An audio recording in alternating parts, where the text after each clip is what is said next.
Hey beautiful people, it's me Daryl and I'm back with another video. Today's video will be on my June reading wrap up. I have 9 books that I want to talk to you about today. Now I'm really hoping that today is not the day that I break my rule of not editing. I really hate editing. I used to be in film and video production, and to me editing was the worst, and I really don't want to break that rule, but we'll see. I do have a feeling that today's video is going to be very long, so if you're watching this on Instagram, you're going to have to watch the rest of it on my YouTube channel. If you're automatically watching it on my YouTube channel, then you've got nothing to worry about. Yeah, I'm just going to say, let me dive right into it. Now, here is the stack of the 9 books that I do have to talk about.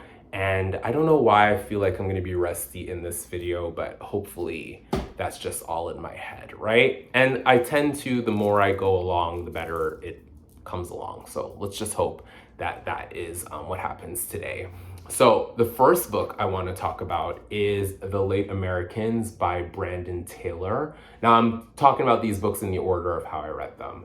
Now just to let you know that I did talk about this book and the next 2 books in quite a lot of detail in a previous video. The video is called 3 queer books that I read in Pride Month. So if you want to know more details on these books, you can watch that video because I did in-depth reviews on those books. So I'm not going to talk about them as long in this video. But yeah, I love this book. To me, I don't love it as much as his first 2 books, especially Real Life. To me, Real Life really hit me in the gut. The other 2 have not done it as well, but I did enjoy it. I still love this book. I mentioned to you in the previous video that I do believe that Brandon Taylor was trying to create a classic when he came up with this book, like maybe digging into classic Russian literature or Victorian literature, or like even F. Scott Fitzgerald era, like, you know, the 20s and stuff like that, 1920s. So I feel like this is not a book that's going to gain him any new fans. Well, I'm not going to say that definitively, of course, that's subjective. But to me, he does write a lot of the same things that he writes in those other books. But where those other books seem to have more of a concise plot or a direction it was going in, this one does feel a little bit aimless, but I do feel in a way that that's the point. You are following a bunch of dreamers. These characters are youngsters all in the arts, like they're interested in the arts. Some of them are realizing that their dreams are not going to come true, like their artsy dreams aren't going to come true and things like that, and they have struggles with it. There's a lot of cynicism in this book. But there are also a lot of like, I was gonna say young people plights, but this happens at any age. But, you know, a lot of bed hopping, love triangles, romantic interests, side chick behavior, things like that. But it's all mixed in with these characters trying to find out who they are and where they're gonna go from here. And they're at a stage in their life where they're sort of at the end of an era. This is where they need to go into true adulthood, and where is that going to take them? Some of them realize, though, that what they had envisioned for themselves is not exactly going to come true. Yeah, so there's a lot I really did enjoy in this book. I do think it's really, really good. But I have had discussions with people, and I also believe that there, even without discussions with people, that there are just some who are going to try to that will say in their head, like, well, what was the point of this? And I could totally understand those critiques or criticisms. So yeah, I would say check this one out. But for me personally, if you have not read Brandon Taylor before, I don't know if I would suggest going with this one, but starting with this one, I should say. But anyway, that's what this is The Last American. So yeah, check it out. The next one I'm going to talk about, it's God's Children Are Little Broken Things. And if you saw my previous video, you know that I adore this. This is one of my favorite books of the year. Powerful, powerful stuff. We follow characters in Nigeria, a very homophobic Nigeria. So these characters their days are either they're ashamed of who they are, afraid to show who they are, or they don't mind showcasing who they are, but they always live in fear or worry because society just really does not adore who they are. Let's put it that way. So yeah, so you have a lot of characters. This short story collection is just heart-wrenching and heartbreaking. It will slice into your heart, basically.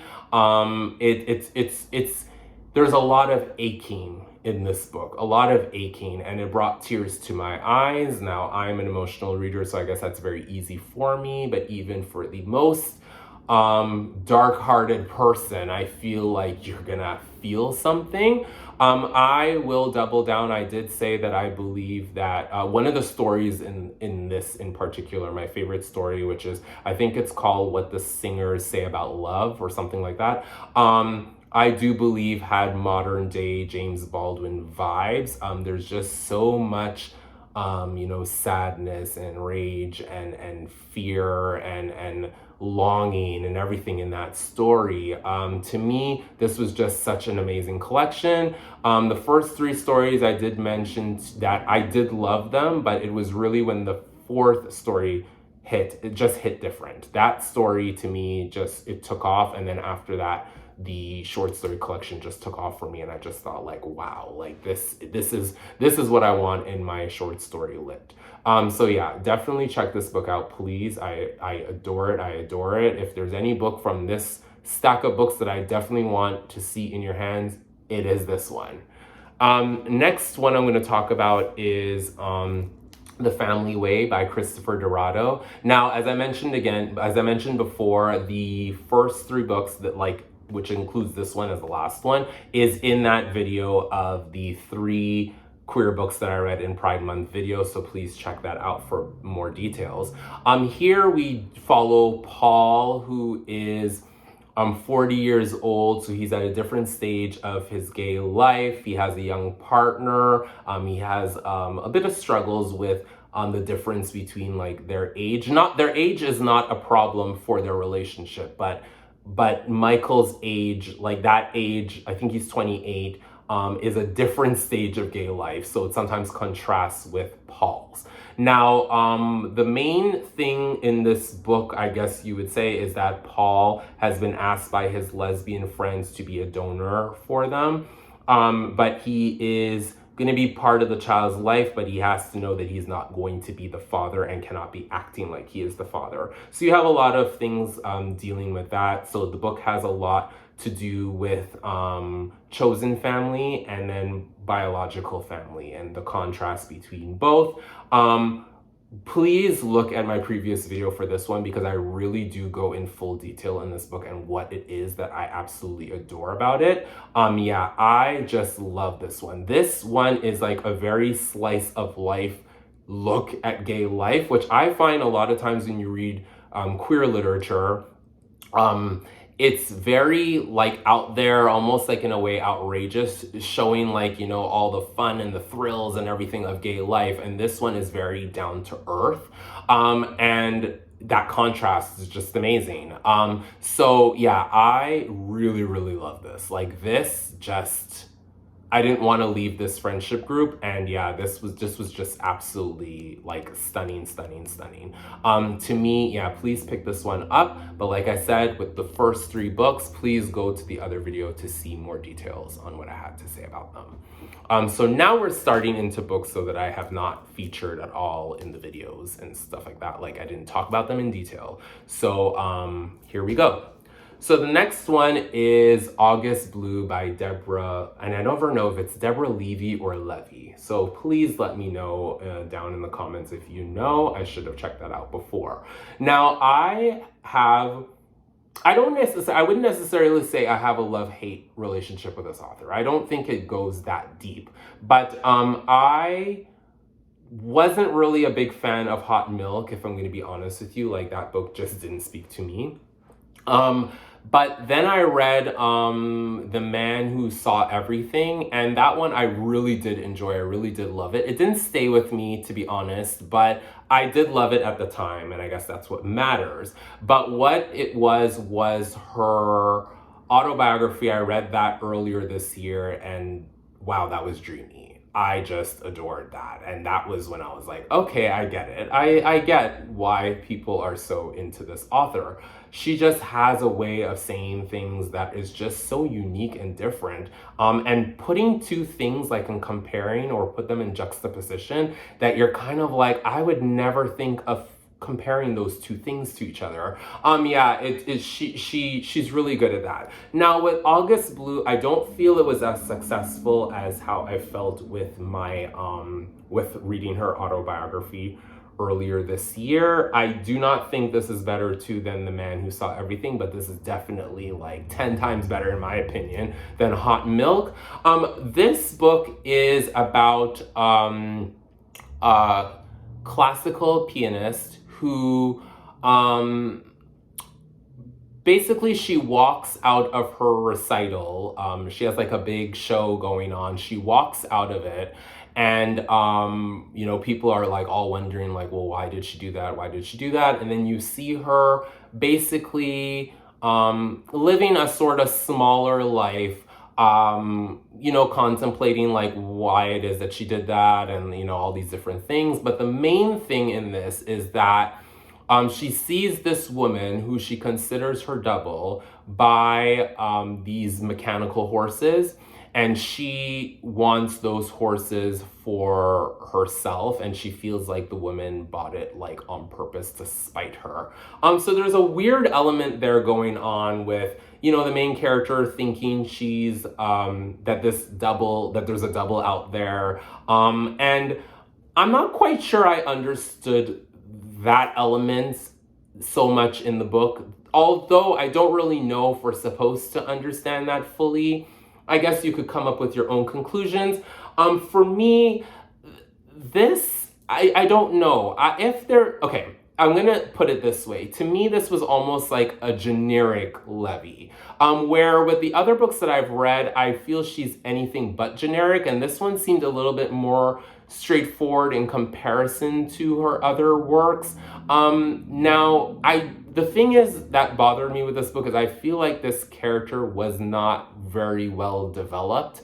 But then again, you have this character where she basically, her mentor, I don't want to say stole her away, he adopted her, but like he adopted her when she was really young, and then he sort of molded her into becoming like this pianist that she became.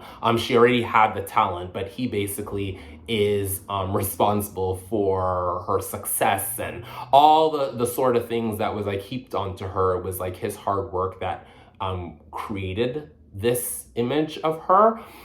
So for me, I feel like maybe it's on purpose why the character seems so thinly drawn. It's probably in a way because she herself feels sort of empty. She feels like she was sculpted. There's a lot of like imagery and things like that that would suggest that she sort of resents that she didn't really get to go down her own path. And she also is struggling with her identity because she doesn't really know where she originally came from. So I do feel that Levy did that on purpose. Like she made this character kind of almost like, I don't want to go as far as saying she's a blank canvas, but to me, maybe that was done on purpose. But to me, I guess I wasn't drawn into this story as much. I did like a lot of elements of like what was going on. There's always really cool imagery when it comes to Levy and things that you just like, she just comes up with things that other authors wouldn't come up with. But yeah, I did enjoy it. I gave this 4 stars. I can't give that anymore. I don't think like it was a slam dunk. But yeah, it was really, really good. A great way to spend your time. Very interesting. I just think that some of the themes like identity, like who are you? Where do you come from? Is it important to know where you come from? Is it important to, you know, form your own identity or allow somebody to kind of have a hand in shaping your identity? I feel have probably been done a lot better in other books, maybe even in her own work. But to me, it was good, but it could have went a little further, and I feel like it didn't. But yeah, overall, I did enjoy the book. I do think it's a worthy book for you to read. And I just have to say though that the author, and I mentioned this in my Instagram, the author, not the author, the person who created this cover design deserves a raise, a trophy, I don't know, like the earth at their feet, because this is one of the most gorgeous covers I have seen in a long time. Like, it's just superb. So anyway, yeah. So that is August Blue. Oh my God, I'm only at 4 books. Like, this is the 5th book I'm talking about, and this is already 15 minutes. So yeah, it's definitely a long video, right? So the next book we're talking about is Bliss Montage by Ling. Now, I really enjoyed Severance, but to me, like, I enjoyed Severance. To me, I think I gave that a 5 stars. It was excellent. But to me, this is where I feel like her talent lies. Not to say that her talent doesn't lie in long fiction. I just mean that this is what proved to me, like, wow, you are an amazing writer and you have range. To me, I'm a short story fanatic, so for me, you're already gonna like kind of win me over if I like your stuff already, like in short story thing, like I love you. But yeah, so for me, this collection, the thing that I will say with this collection though is I don't know if it's cohesive, but then again, like when I think about it, I'm like, okay, because there are a lot of like these fantastical, supernatural, creepy, uncanny kind of stories going on in here, and then there are a couple of stories that are just very straight up realism. So it's kind of jarring in a way, although some of those stories do tie into each other, like especially like the first 2, where the first one's very whimsical and like a really strange, out there, dreamy-ish kind of story, and then the second one is like a hardcore reality check type story. When I think about it, I'm like, you know what? She actually did that in Severance, because Severance had, you know, like the alternating chapters is like one chapter was like about the sort of zombie apocalypse type thing going on out there, and was pretty out there and like, you know, very elevated. And then the next chapter would be like about her office job, like her office job before the apocalypse, or the so-called pandemic or whatever. So you did have like that jarring kind of like, oh, okay, like we're going from this extreme to suddenly like this another extreme, but in a realistic sense. So yeah, this author, I guess, in this way, like in this collection, is just proving that once again. To me, one of the realistic stories in here is like one of my favorites, like ever, called Oranges. And that one, like, it does, it works. It's the second story in this collection, and it works with the first story, because the first story is like about this woman who has like, I think it's 100 or 99 boyfriends or stuff like that, and they all live with her, and it's like a really whimsical kind of strange story. But then in the next story, we're supposed to know that it's about those characters, because one of the men in that, out of the 99 boyfriends or whatever, is the boyfriend that she's talking about in the second story, and he's abusive, and it's really hardcore. So yeah, I love this collection. The thing is, why I feel like I have a little bit of trouble of maybe talking about like why I love this collection, or like give you a little bit more details and specifics, is because I read half of it about like months ago, before I was committed to reading the International Booker Prize. And I started reading the other 4 stories like after I completed the prize, and after like all the stuff that happened with my dad passing and everything like that. So I feel like I did this book a disservice, because when I picked it back up, I should have went back and read the first stories, the first 4 stories, reread them, but I didn't. So for me, in a way, I feel like I did this collection a disservice. Even though I know it's one of my favorite books of the year, I still did it a disservice because I didn't read it like with the flow that it deserved, right? It was like very choppy, my reading experience with it. But yeah, I definitely love this book. I just feel that she has the goods in being able to write about like really fantastical, out there, strange like imagination that is just so imaginative and so interesting and creepy too, and has like very visceral kind of imagery in there that kind of could make your skin crawl sometimes too. But then is also able to talk about like real life things as well and do it just as well and just as effective. The only thing is, I do remember the last story in this one I didn't really like. I didn't feel it ended on a high. It also has like imagery in it that, I'm not gonna lie to you, it really grossed me out. And I love that this author could gross me out. But still, I was just like, oh, I don't know about this one. Like, I don't know. But I mean, great literature is when something could like kind of rock you a bit and kind of like, you know, unsettle you and make you like go outside of yourself and whatever. Like, this is why I just don't understand this trend of like, let's not read stuff that makes us uncomfortable. Yeah, you should definitely read stuff that makes you uncomfortable. And that story made me feel very uncomfortable. But yeah, but still, like, it's just like, did I like this? Did I not like this? I don't know. But yeah, that's all part of the fun of it. So yeah, definitely check Bliss Montage out. This author has the goods, and I kind of want her to write another short story collection. I wouldn't be mad if she went the novel route, but yeah, this author is one to definitely look out for. So if you haven't read this or Severance, like, what are you doing with your life? You got to.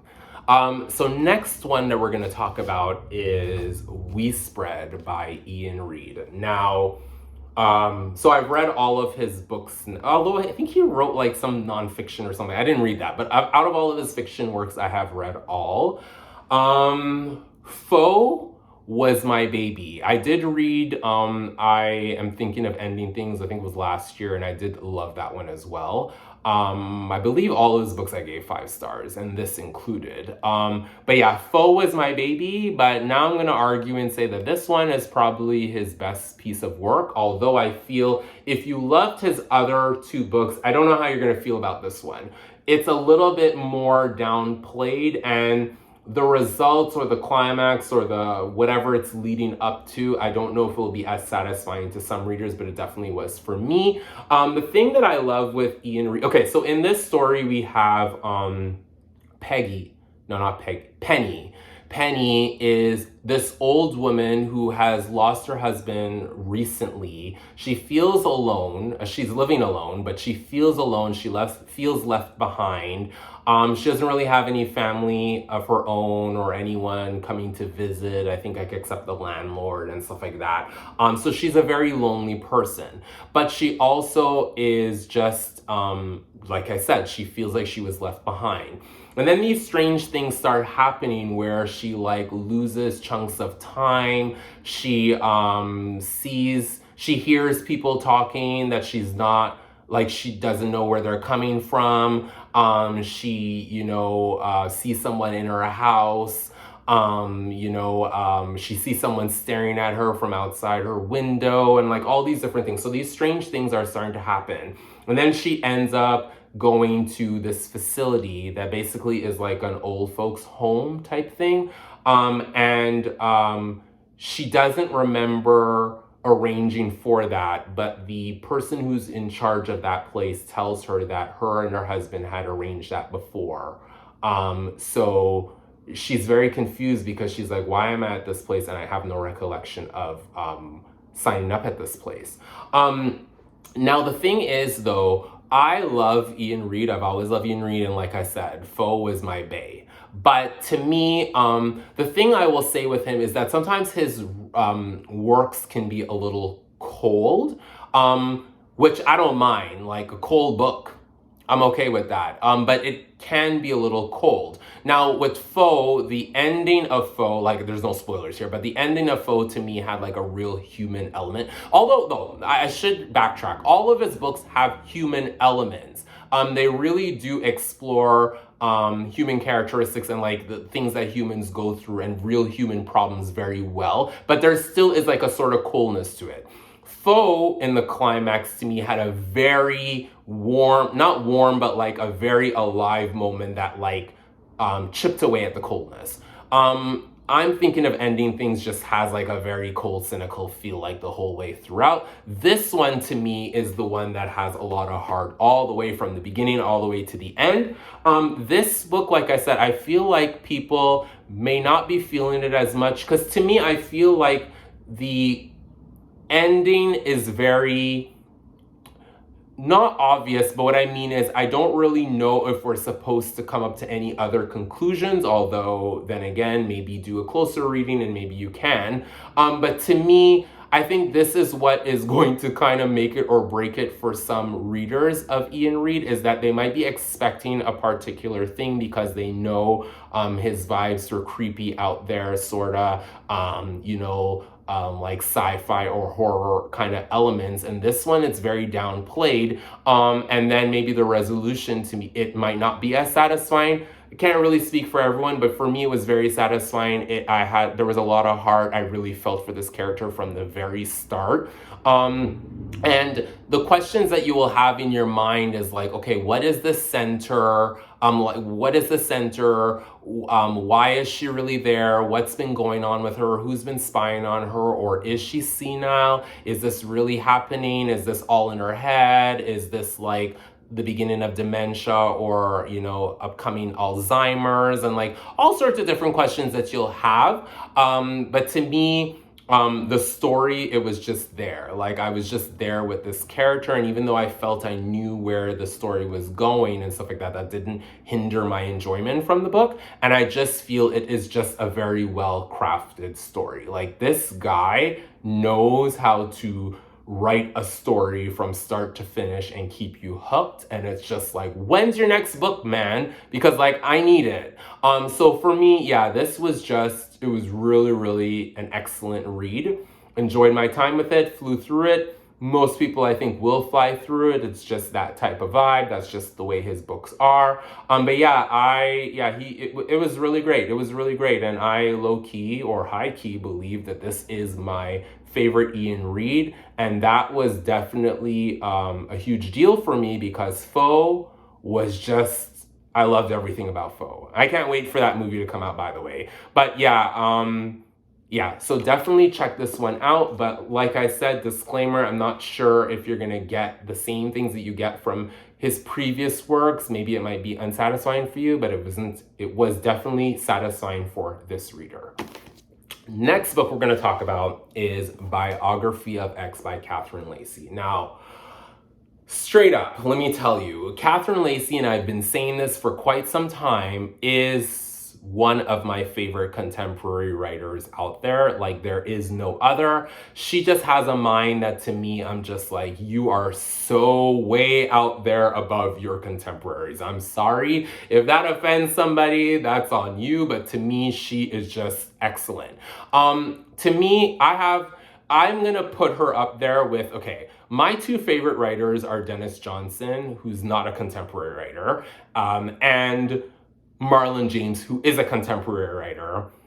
I'm gonna put her up there with those two. And how I'm gonna say this is, what makes these three authors that I just mentioned that I absolutely adore, okay, don't get me wrong, I do have other authors that like I'm very into, Toni Morrison and James Baldwin and Nabokov and all that, like Nabokov, so yeah, but the thing with these three authors that I mentioned, Dennis Johnson, Marlon James, and Catherine Lacey, is that even if a book I'm not vibing with as much, and don't get me wrong, I'm vibing with this one, but even their books that I'm not vibing with, there's just something about it still that it's just, that has such a strong hold on me, and that I'm always like marveling at, like, only you could have written this. So even if it's not like blows my mind, 5 stars, 10 stars kind of read or whatever, they just have the goods anyway that just keeps me gripped, and that is just, you're so unique and I need to seek out more from you, and I will never stop reading you. So for me, Biography of X, Pew is definitely my favorite Catherine Lacey book. Let's get that out of the way. And I love Nobody Is Ever Missing. That was the first Catherine Lacey book I read, and I think I gave that one 4 stars, and that was where my obsession began, because I was just like, only you could come up with this. Biography of X lies somewhere in between.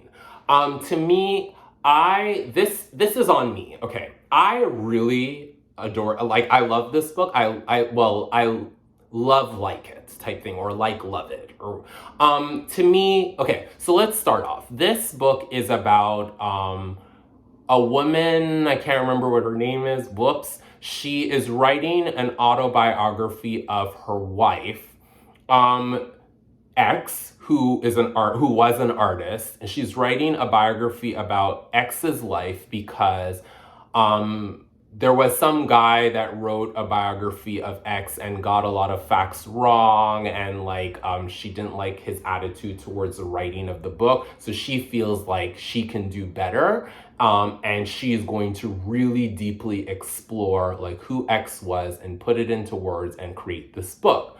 Now, there's another element of this book where there's like an alternate reality type story. Like it's realistic in the book, but it's alternate history of like what we know today. So in this book, the United States was split into territories. Now, apparently at a certain point, the US broke off into Western,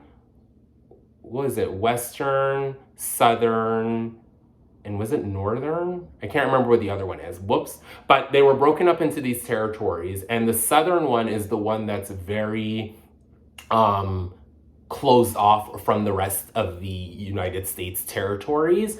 So think like, West Germany, East Germany type vibe, or like North Korea, South Korea vibe, or even like the Soviet Union and stuff like that. Like that kind of a vibe. The Southern territory became very pious, overly religious. Now you could really see that Catherine Lacey is playing with like how things are going on in the world, or at least, going on in the US right now, like, white supremacy, what do you call it? Like, alt-right, also like alt-right, emergence or whatever, or like, in growth and stuff like that. So she is using a lot of like what's going on with the US going on with the US right now, and playing it up by creating this alternate world that how the US was split up into these things. But you can tell a lot of the Southern territory is kind of like a fable of like what's actually happening in the US right now. So this is what my issue is with this book, is that, okay, so the first half of this book like deals with that a lot, like with what I just mentioned a lot, but then it kind of like ditches that idea a little bit more and starts to focus more on the art and the stuff of X and things like that, which I wasn't as interested in, although that's sort of what I was expecting when I was going into this book anyway, about the art, because like X is an artist and almost like a chameleon type thing, like she could do everything. So I kind of was expecting it, but once I got into this book and they were talking about the territories between the US and like how things were, it was just so fascinating that I couldn't help but say, I wish that this book was about that entirely.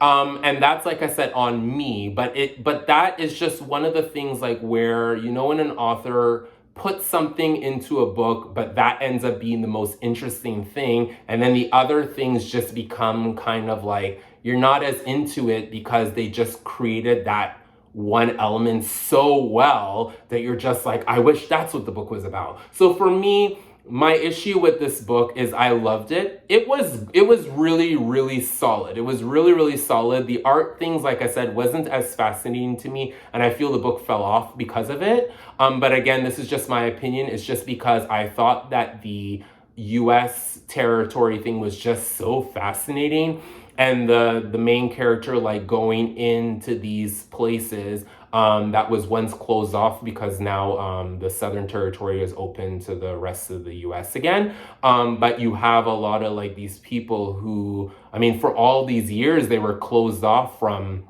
the rest of society, and they only saw things a certain way, with a religious angle, a very pious angle. Like women behaved in a particular way, and like things were run in a particular way, and like a lot of guns and weaponry, and like that's this kind of idea. I just found that was way more fascinating than X's life beyond that, and also like this main character's decision to write this autobiography. After a while, I just kept wishing the book was something else that it wasn't. So that, like I said, is on me. It's a solid 4 stars though, because it's really, really excellent. I have been seeing people thinking that maybe this might be on the Booker long list, and I would be very happy. I'm championing it. So Biography of X, definitely give this one a go. It's not like my bae Pew, but definitely, like I said, she cemented her position in one of my favorite authors ever. Like, she just has the goods. She's just great. Next book we're going to talk about, oh gosh, is The Marriage Portrait. And this is like the only one here that I'm going to say like I didn't love. Or I feel very neutral about it. And this is going to be very hard to talk about in a way, because when I love a book, okay, like when I absolutely adore a book, I can't shut up about it. So I'll just like go on and on and on and on about it. This is in a way why I decided to do YouTube as well, to talk about books instead of just Instagram, because I just feel like I don't want to be limited on expressing like my feelings on books. But the other thing is, on the flip side, when there's a book that I absolutely hate, I also can't shut up about it. So it's kind of easy to talk about it. But when there's a book that I feel neutral about, or like just have no passion or desire for, it's kind of harder to talk about it. This book is about Lucrezia. I don't know, I've heard this pronunciation quite like a lot of different pronunciations. Lucrezia, I don't know what it is, but we're following her, and basically right off the bat we realize that she believes that her husband has it out for her and is planning to kill her. So there's a sense of danger in this book, of like, how's she gonna get out of this? Is she doomed to her fate? Like what's gonna be happening? Now the thing is, I love this author's last book, Hamnet, like loved it, one of my favorites. This, to me, I'm gonna say something that in a way sort of bothers me, because I'm just like, should I really be saying this? But I just feel, to me, this book was very overwritten, and I don't mind overwritten, but to me, it lost me somewhere. I just felt there were a lot of, and I love flowery prose, I don't mind that, but to me, this didn't bring anything extra to the book. In fact, I found it was very distracting, and there were some passages that I was just like, I read them out loud because I was just like, was this really necessary? So to me, it's really the writing in this book, it just took me out. The thing also too with this book too is I feel that, which is an admirable feat, but it also kind of bothered me in this book. I feel like this author took like this real life story and tried to tweak it to like a 2023 lens. So some of the ways the characters were talking, or their internal thoughts, or just did not ring true to the time. It felt to me like, which, like I said, this is great because it is like a feminist take, I guess, on this time period. But to me, it really didn't fit. There were some things that were said in this book that I just thought in my mind, yes, with hindsight or the way that we see things now, yes, I could see that line of thinking or that way. But to me, in the way that this story was, it just did not feel true to the time period. Now, again, it's a story it's a feminist take on this story, so like why should that bother me? Like in fact I should be like, cool, that's like a great thing to do, but I don't know why. It bothered me in this book. I just didn't care for this book. I didn't hate it.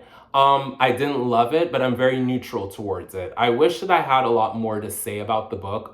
There are a lot of people who do love it, although I am seeing a lot of people too who didn't like it as well. For me, what made Hamnet magical was the story, the way that it was told, the emotion that it had. Now, should I be comparing this to Hamnet? No. But like everything I loved about Hamnet was missing from this book. I just felt it was a bit hollow, a bit sterile, a bit, I don't know, like even for the setting of this book could have really taken off. And to me, it just felt like, hey guys, let me prove to you just how great I can write, and that was it. I didn't feel any attachment to it. The ending to me almost felt like a cop-out as well. It's a surprising element, but like the more I thought about it, the more I was just like, oh God, I don't think I really cared for that. So yeah, I don't know. Watch other reviews of this, or read reviews on Instagram or Goodreads or Storygraph, which I need to get on, by the way. I don't have my Storygraph yet. And also, or just like watch videos on YouTube praising this book and get a different perspective. And it wasn't for me. I guess that's how I'll put it. It just wasn't for me. So that's all I'm gonna say. It was a 3-star book, like a soft 3 stars. Now, lastly, I'm going to talk about Fire Rush. Oh my God, I love this. Now, to me, Fire Rush was when I first started the book, and okay, so Fire Rush is about this woman, young woman Yame in the 1970s who has Jamaican roots, like Jamaican heritage. She lives in England. And she goes out partying a lot of times with her friends. They go dancing like to like reggae and stuff like that. Like that's how their lives are. And so they go out partying and things like that, and then things start to go very sour. There is a lot of like talk of Babylon, which is like the government and the police and all that, who are trying to bring them down. London is going through a time right now of like racial problems and all sorts of stuff and everything. So Yame is trying to live her day to day, having fun, but that becomes harder and harder. This isn't a spoiler. I think it's really written like in the summary of the book. Her boyfriend, who she gets really deeply involved in and even thinks about like having a life with, like marriage and stuff like that, gets murdered. He is taken away by police, and then he gets murdered by the police. And we have Yame's life completely changes from that point on, becomes very much heavily an activist, and also her life is in a lot of danger as well from the police and also from some unsavory characters in town. There's a lot of imagery in here about like the dead, like crypts, sarcophagus, like tombs and all sorts of stuff. Like the clubs that they go to is like the crypt, and like, there's all these different imagery. So it's a very dreary kind of bleak sort of vibe the book's got going on. But then that is